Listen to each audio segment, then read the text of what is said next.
Hello, and welcome to another episode of Ask an Assistant, the podcast for executive assistants and the people that love us.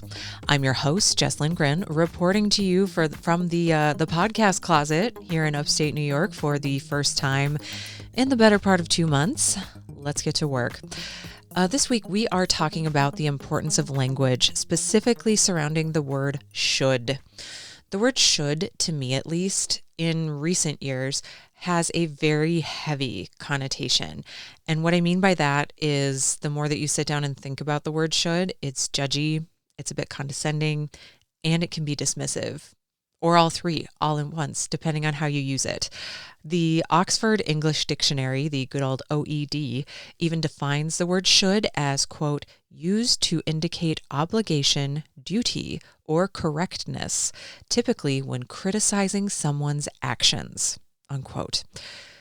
I am regrettably a very judgy person myself, and that is something that I recognized in myself at a very young age and have been working very hard for the better part of 2 decades on rectifying. I sure don't like it when other people criticize me and my actions. All of us, myself included, definitely can and should perhaps be better about criticizing others in return or first.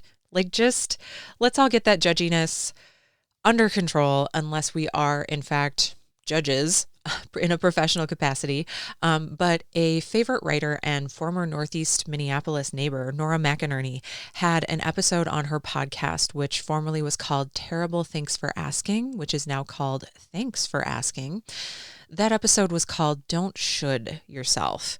And it really just, I don't want to say it resonated with me, it struck a chord with me, whatever. I just really liked it, and it really hit home for me in a big way of that we all kind of tend to should on ourselves. I should be better, I should be smarter, I should be, in her context, over this grief by now.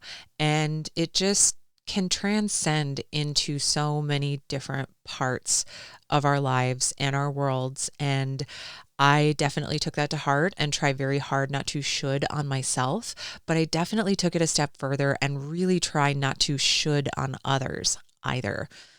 Personally, I am absolutely endlessly fascinated by language, and English has evolved a lot since I was a kid. Some of the things, I was born in 1982. Some of the things that used to be, I don't even know, things that we used to say in the 80s and early 90s, listening to old podcast episodes from the late 90s, early 2000s. Some of the language choices absolutely make my skin itch now in the 2020s. And it is something that in probably the last 15-ish years, maybe 15 to 20 if I'm lucky, I try very hard to choose my words carefully. I look them up if I'm not 100% sure of their meaning, and I really work hard to remove words from my personal lexicon if they don't agree with my moral compass. Again, I do find the word should to be judgy and heavy, and it's just not nice. From my perspective personally. Instead, words that I try to use include could, would, can, and consider. And some example sentences of those would be could, would, and or can, because they're all parts of each other. Could you, would you, can you?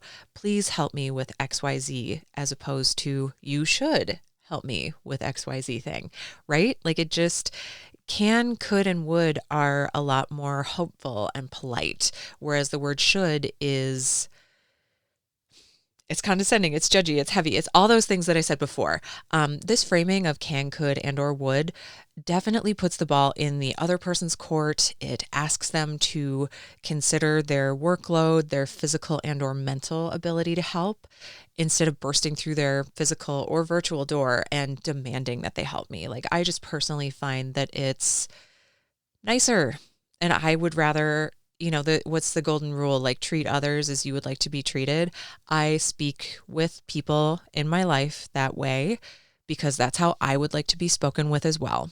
And then consider, this is the big one. So especially in professional settings, I really like to say, instead of saying that someone should do something, in a professional context, I really try hard to phrase it as you may wish to consider XYZ, whatever XYZ might be. You may wish to consider leaving for the airport an hour earlier than you think because there's road construction, because you're in New York and at the best of times, the airport run will take you an hour in a car. At the worst of times, it might take 3. You may wish to consider whatever it is. You may wish to consider phrasing this a certain way. You may wish to consider adding this extra paragraph to make your email more clear, or taking something out because it's confusing. In the case of saying something as you may wish to consider whatever it is you're asking someone to consider, you're still sharing your opinion and or expertise, but you're putting it in the other person's hands to weigh in on it, to approve, or maybe to deny as they see fit. My executive is very generous. He always appreciates my input and ideas and is very quick to give credit when something came from me. Like, many ideas that I share with him are approved as is, and I really feel that the phrasing of you may wish to consider delivers messages in a more effective way than you should ever could. If you are so inclined to dig a little further, if you're as fascinated with etymology, the history and evolution of language.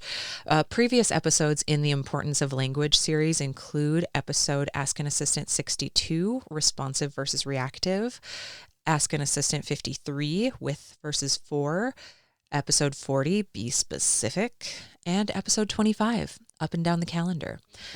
And that's all for this week. It's something nice, simple, sweet, and short for anyone in the United States. I hope you had a wonderful and poignant Memorial Day weekend.